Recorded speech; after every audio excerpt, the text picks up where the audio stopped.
মালয়েশিয়ায় সাবাহ প্রদেশে কর্মী পাঠানো নিয়ে প্রতারণা, হাইকমিশনের সতর্কতা। সতর্কবার্তা মালয়েশিয়াগামী বাংলাদেশিদের জন্য।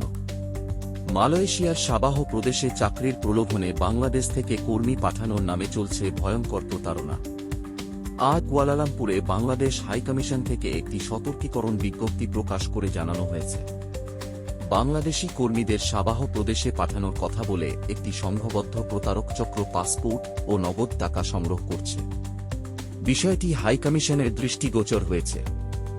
বাংলাদেশ হাইকমিশন স্পষ্টভাবে জানিয়েছে, বর্তমানে বাংলাদেশ ও মালয়েশিয়া সরকারের মধ্যে সাবাহ প্রদেশে কর্মী পাঠানো নিয়ে কোনো চুক্তি বা সমঝোতা নেই।